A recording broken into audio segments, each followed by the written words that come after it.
Okay, we are now going to use matrices to solve our system equations. So just like we had substitution and elimination and graphing, matrices will be another way to solve our system. So the multiplicative identity of a matrix is noted with a square matrix with ones down the main diagonal and zeros elsewhere.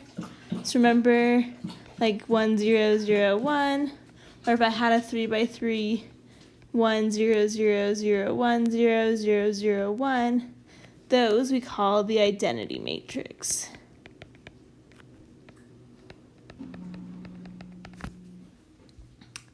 Okay.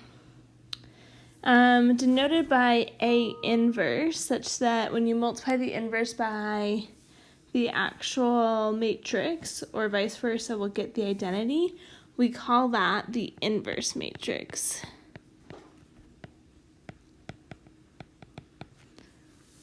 Which, and notice it must be a square. When it says n by n, it's just saying it's the height has the same size, right?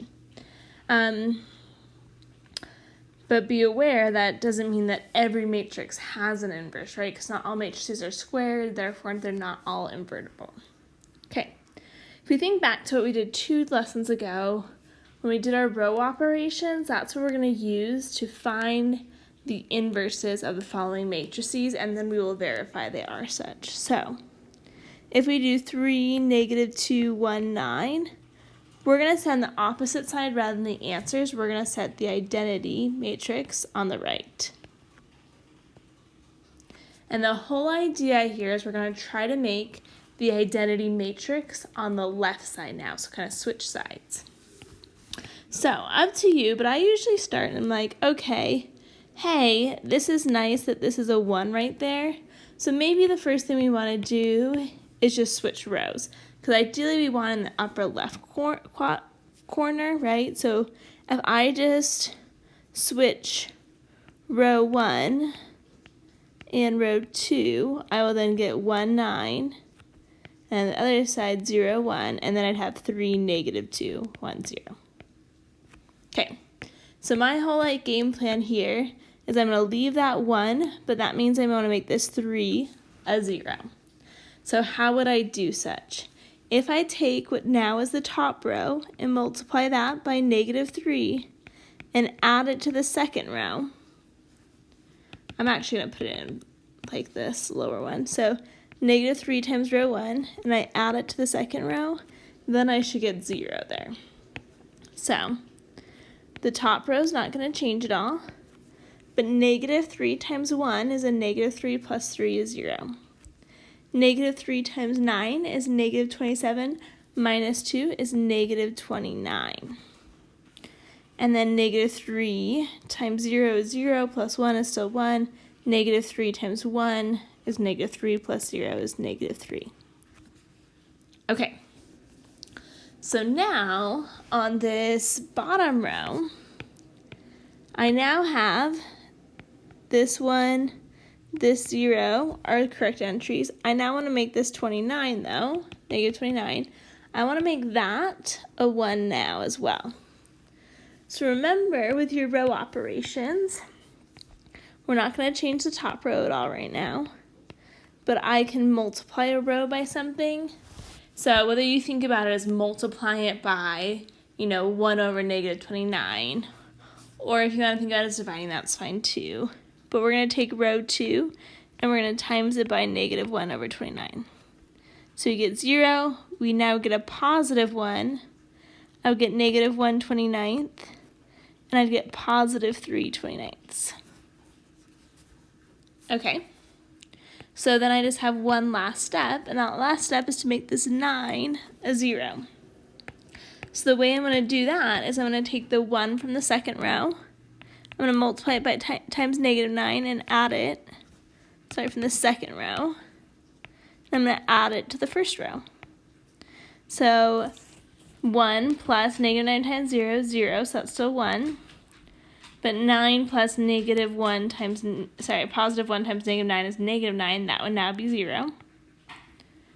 So we'd have 0 plus negative 9 times negative 1 29th is positive 9 29ths. positive 1 times negative 9 is negative 9. Oh, sorry. Positive 1 plus, positive 1 times 3 over 29.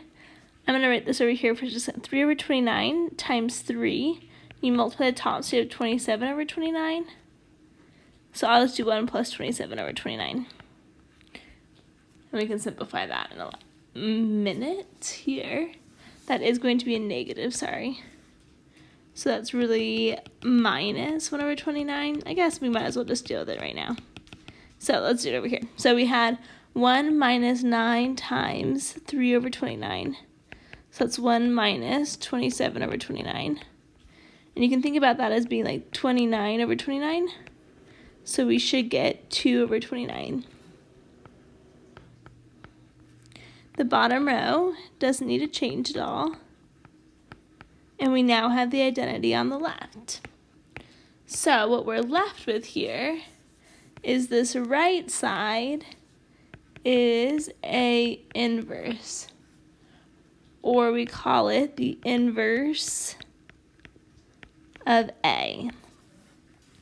And if you want to double check that work, remember, if we take, it doesn't really matter the order in this case, but if you take the original matrix, I should write a little lower, sorry, 3, negative 2, 1, 9, and we multiply it by this inverse,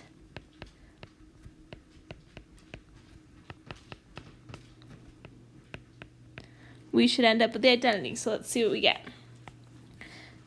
So remember, first row, first column. Let's do it here. First row, first column. 3 times 9 29ths is 27 29ths. Negative 2 times negative 1 29ths is positive 2 29ths. And then we've got first row, second column. 3 times 2 is 6 29ths. Negative 2 times 3 is negative 6 29ths. And yes, I was just focusing on the numerator since that's the part that's changing. Okay, 1 times 9 29ths is 9 29ths. 9 times negative 1 29th is negative 9 29ths. And last but not least, we've got bottom row, second column. 1 times 2 29ths is 2 29ths. 9 times 3 29ths is 27 29ths. So as you add all those together, you'd get 27 plus 2 is 29 29ths, so you'd get 1. 6 minus 6 is going to be 0, the 29ths. 9 minus 9 29ths is 0. And 2 plus 27 is 29 over 29 is also 1. So that really was the inverse, right? We got the identity out when we multiplied. Okay, let's practice again finding the inverse on this matrix. So, negative 2, 2, 3, 1. 1, 0, 0, 1. In this case, I'm probably going to leave this 1. It's in the right position. It will help give me the identity. So I want to make this 2 up top a 0. And the way I'm going to do that is by multiplying that bottom row by negative 2 and adding it to the top row, right? Such that you would get negative 2 plus 2 to give me 0. So if I do negative 2 times row 2 and add it to row 1, I'm going to get negative 2 times 3 is negative 6 plus negative 2 is negative 8. Negative 2 times 1 is negative 2 plus 2 is 0. Negative 2 times 0 plus 1 is still 1. Negative 2 times 1 is negative 2 plus 0 is negative 2. And on the bottom we have 3, 1, 0, 1. Okay, now the second row is all set, but what I need to look at next to make it into the identity is I want to make this negative 8 a 1. The zeros usually come second if you haven't quite picked that up with these. So we're now going to do negative 1/8 times row 1. Think about that as dividing by negative 8. So we get 1, 0, negative an eighth. And negative 2 times negative eighth is 2 eighths, positive 2 eighths, or you could write it as a fourth, up to you there. I may actually leave it in terms of an eighth. I'll tell you why in a minute. Okay, sorry, 2 eighths, not 1 eighth. Okay, so now in this bottom row, I still have 3, 1, 0, 1. I now want to make this 3 a 0. So how do I do that? I can only multiply a row by something or add it to another row or swap rows. So I'm going to multiply that top row by a negative 3 and add it to the bottom row. So the top row doesn't change at all. But when I multiply negative 1 times negative 3, I get negative 3 plus 3 is 0. 0 times negative 3 is 0 plus 1 is still 1. Negative 3 times negative 1 eighth is 3 eighths plus 0 is 3 eighths. And negative 3 times 2 eighths is negative 6 eighths plus 1. So let's write that over here on the side because I know fractions can be tricky sometimes, right? So negative 6 eighths plus 1. You can think about the 1 as 8 over 8, so we get positive 2 eighths. So what we have over here on the right, this is the inverse of b. Or you can think of it as b with a little negative 1. And you'll notice here there is a pattern, right? Like if you see the 8s there, the reason why I left it as 8 is notice it's being all divided by the same number. Similar to on the inverse for matrix A, it was all divided by 29. There is some pattern here. Before I get to that pattern though, I would like you to kind of verify, I think it's good practice multiplying, etc., that negative 2, 2, 3, 1, times the matrix we found, which is negative 1 eighth, 2 eighths, 3 eighths, and 2 eighths, gives you 1, 0, 0, 1, or the identity matrix. So verify that yourself. Okay. Once you have done that, let's talk about the shortcut. So there is a pattern here. They are dividing by all the same number, and I could give you some generic variables and we could kind of discover it and do our augmented matrices, our row operations, but I'm going to take a little shortcut here and just tell us. So if I take A times D and then take B times C, so AG, and we're going to subtract BC, we call that the determinant, and we're going to actually learn that in the next unit, next lesson. So we're going to take 1 over the determinant, which is AD minus BC. When we say AD and BC, we're literally just talking, those are like placeholders for the position they are. So top left times bottom right minus top right times bottom left. And then inside the matrix, D and A switch places, and B and C switch signs. So that negative means they're switching signs. So if you wanted to look at like this one we just did, if we did negative 2 times 1, we get negative 2 minus 2 times 3 is 6, so that's where you get the 1 over negative 8. And then if you think about switching things, the 1 and the negative 2 switch, and the negative 2 and the positive 3 switch signs, so they both become negative, and then you distribute that in, so you get 1/8, positive 2/8, positive 3/8, positive 2/8.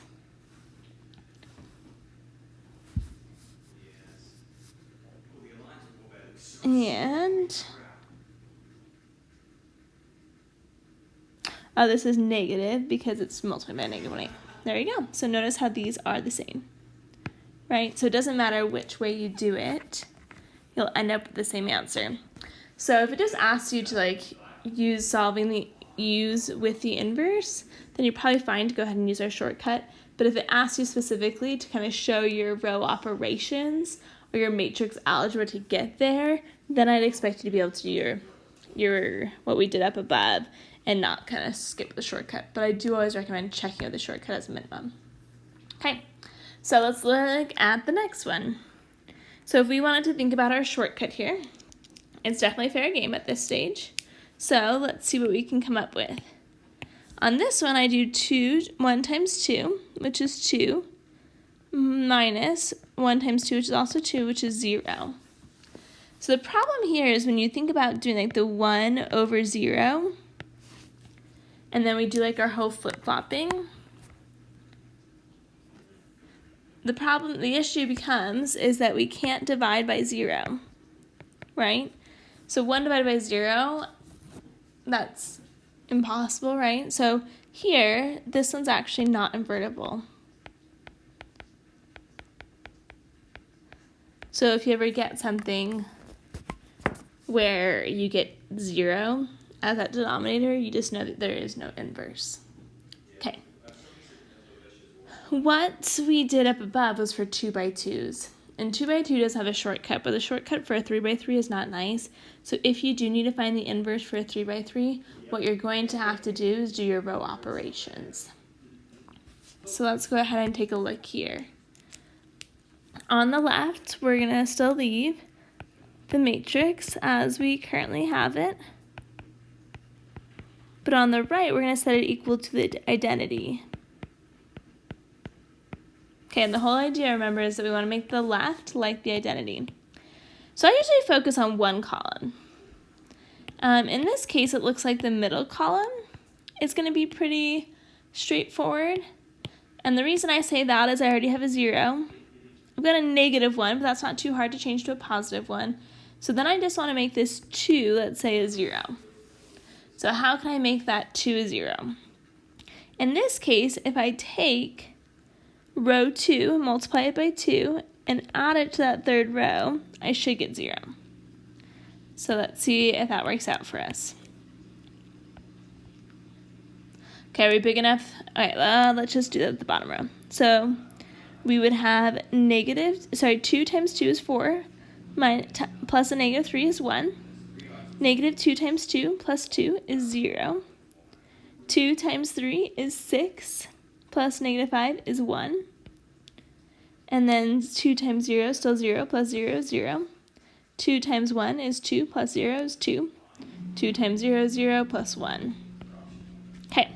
Ideally, to finish that second row, though, I also want to make this -1 a +1. So I'm going to take a -1 and times it by that second row. So I'm just going to switch all the signs there. I got a -2, +1, -3, 1, -1, 0 now. And the top row, I didn't need to change at all to make that column work out for us. Okay, as you may be aware, the tricky part with this next one is to make sure you don't undo the work you've already done. In this case, you could choose either that first or that third column to satisfy, right? Because we get a 1 in both those places. I'm going to go ahead and choose the first. Okay, so notice I've got a 1 here, and I want to make both of these 0s. So to make the top row a 0, I'm going to need to take the third row, and this is where I'm really careful. I take the third row because there's a 0 there, right? So if I multiply that by like the first or second, that's not going to change the middle column at all. You'd want to be careful about taking a multiple of the second row type something, because then you will change that middle column. So if I take 2, 3 times row 3 plus row 1, and for the first row, that should cancel out that -3, sorry. And then if I did 2 times row 3 plus row 2, I should get that whole first column to work out for us.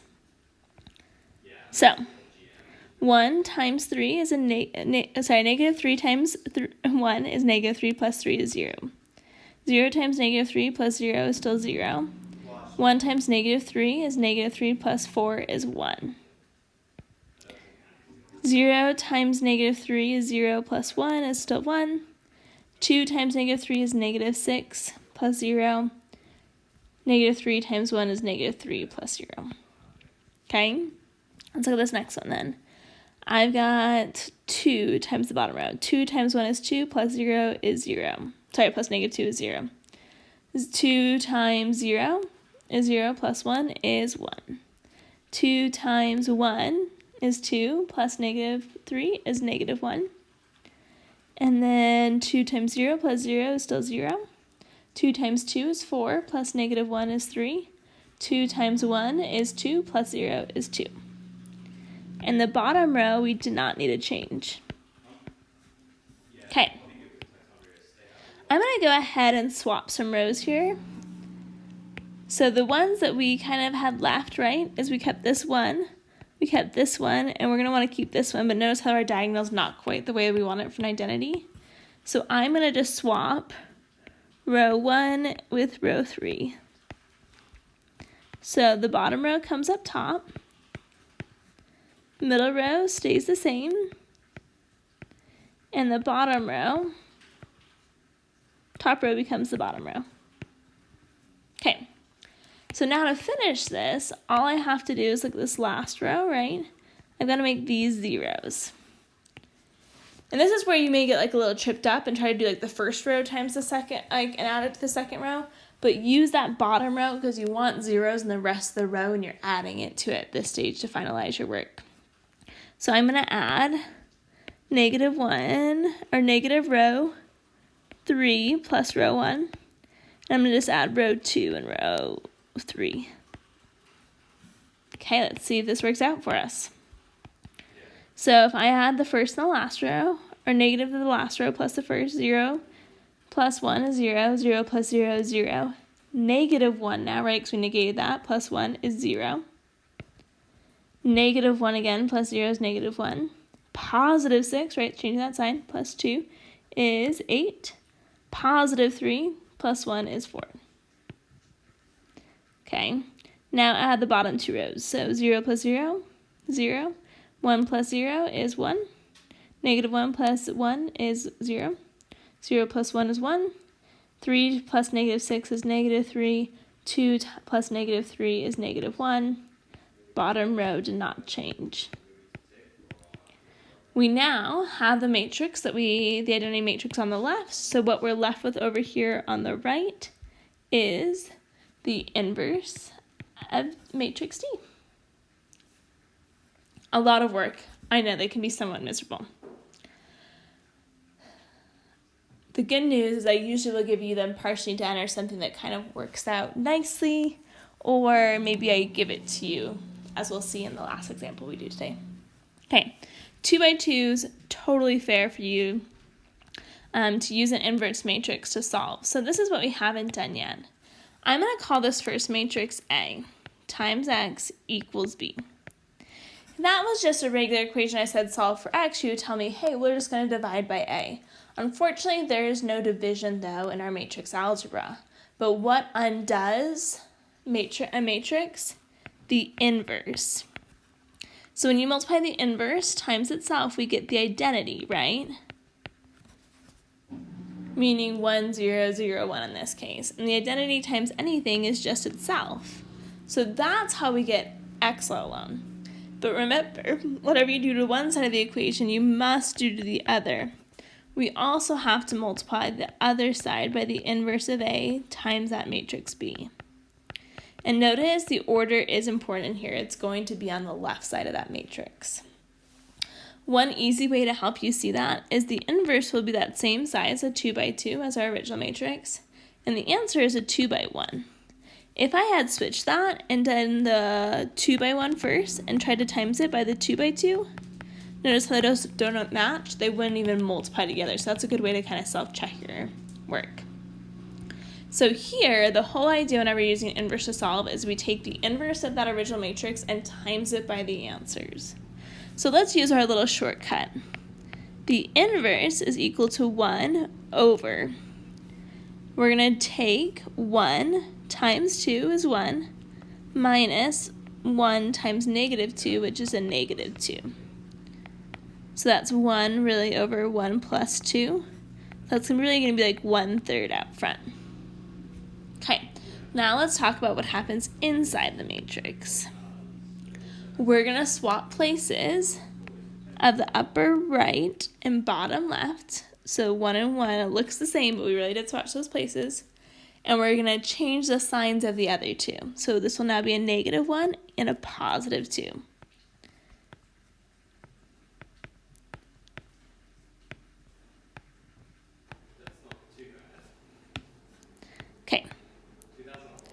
So this is my inverse matrix, right? So when I say, hey, X equals the inverse of A times matrix B, the inverse of A, I kind of prefer to leave that determinant out front, but if you like to deal with fractions, you're welcome to multiply it through at the beginning. But if you leave it out front, you usually end up with some integers that divide nicely by that, but not divide nicely by 3. So we have our 1, -1, 2, 1, and we're timesing this by our answers, which are -5, -11. Okay, in this case, I'm going to leave my coefficient out front. I guess not quite coefficient, the scalar multiple out front. And we're going to think about doing first row, first column. So we're doing -5 plus 11.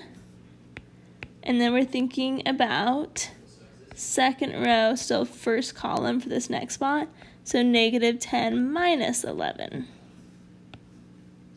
Right? And if it helps you, you're welcome to set up as we have done in class. So this is 1/3 times 6 times -21. So 1/3 times 6 is just 2. 1/3 times -21 is -7. And what this means, if this is our matrix X, this is our answer.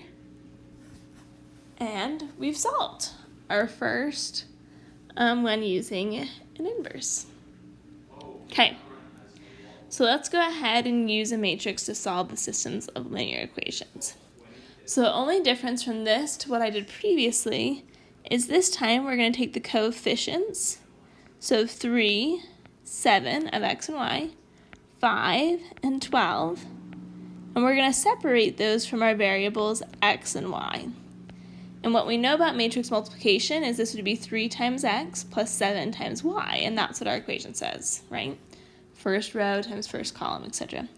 And in this case, we know that it equals 26 times 39. And that setup will always kind of be the same there. So think about this once again, right? This is matrix A. If you want to think about it, times matrix X equals our answers B. How do you undo matrix A? We take the inverse of that and times it by our answers. So this XY will equal the inverse of this first matrix. Sometimes how they write it is they'll write the matrix out and they'll put a little -1 out there to say, hey, we need to find the inverse of that times these answers. Okay, so let's actually find the inverse there. I'm going to do 3 times 12 is 36, and then 5 times 7 is 35. So you'd really have 1/1 out front, which doesn't change anything, but then let's talk about what happens inside the matrix. The 3 and the 12 switch, and this 7 and the 5 switch signs, so it's now -7 and +5. We're multiplying that by 26 times 39. So in our answer here, we should get a 2-by-1. We'll get 12 times 26 minus 7 times 39. We get -5 times 26 plus 3 times 39. I would say this is a great time to pull out your calculator, type that in, and what you get as an answer is 39 and -13. And what these represent is your x and your y, just like we had at the beginning. So whether you want to write that as an ordered pair or leave it just as your x and y, that's what we got. Okay. Yeah, what the heck? Let's try 2 more. Okay. So on this next one, we're going to take the coefficients of x and y. We got -2, 3, -1, 5. We're going to times that by our answers, right? And it equals these fractions. And yes, it is okay to deal with fractions. So now we're saying, okay, x and y, that matrix, would equal the inverse of this 2-by-2 times your answers. Okay, so -2 times 5 is a -10, minus -1 times 3 is a -3, So I believe we get negative 10 plus 3, which is going to give me a negative 1/7 up front. So we're going to have negative 1/7. And then I'm going to flip the 5 and the negative 2. And I'm going to negate negative 3 into positive 1 and multiply this times our answers. Okay, so negative 1/7. 5 times 3/10 minus 3 times 1/2. 1 times 3/10 minus 2 times 1/2. So I'm going to have 1 over negative 7 still, or negative 1/7, and I get, I'm going to make that, if I cancel out the 5 and the 10, that's really 3/2 minus 3/2, so that's 0. The bottom, I'm going to have 3/10 minus 2 over 2, so minus 1. So I'm left with 1 over negative 7, and then I've got 0, and then 3 over 10 is really like 10 over 10, minus 1 is really over 10 over 10, so I get negative 7/10, and I multiply both by negative 1/7, so I still get 0, and then I get 1 positive 1/10. So that means, hey, x is 0, right? And y is positive 1/10. Whether or not you actually think that's easier than doing like substitution or elimination, dealing with fractions, is up to you. Okay, so now we did some hard work before, right? This matrix, if you set it up with your coefficients, and be aware, just like we did with like synthetic division, if there's no value for that, like, so this has to be x, y, and then z. There's no value, make sure you put a placeholder. So this would be like 3, there's no y, I'm going to put placeholder 0, and then 4. And then I have 2, negative 1, 3, negative 3, 2, negative 5. We're multiplying this now times x, y, and z equals 1, 0, 0. So if I wanted to solve for x, y, and z, I would do the inverse of this 3 by 3.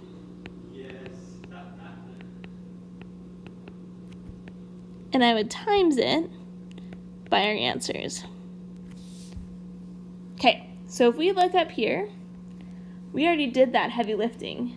Notice that matches our matrix D. So I'm just going to copy this inverse matrix that we've already done. So our inverse matrix of the 3 by 3 is negative 1, 8, 4, 1, negative 3, negative 1, 1, negative 6, negative 3. And quite often I've noticed with like finals, etc., they may actually give you that inverse, and if you just know to multiply that, that actually makes solving a system of 3 by 3 super easy. So we're now going to go through, and if it helps you, right, think we're going to get a 3 by 1, first row, first column. So that's going to just do negative 1, 8 times 0, 0, 4 times 0 is 0. So just negative 1. And then I've got second row. Oops, I'll probably should use a different color besides yellow. First column still. 1 times 1, so that's going to be 1. Negative 3 times 0, 0. Negative 1 times 0, 0. And then the last one is bottom row. And then we'll do 1 times 1 is 1. Negative 6 times 0 is 0. Negative 3 times 0 is 0. So our solution then is x equals that negative 1, y equals 1, and z also equals 1. Plug it back in and check it out if you don't believe me, but it does work out for us, and that saved us a whole lot of time. I am going to skip this last example because I think it actually shows up in your note, your homework, but let me just get you a little bit started.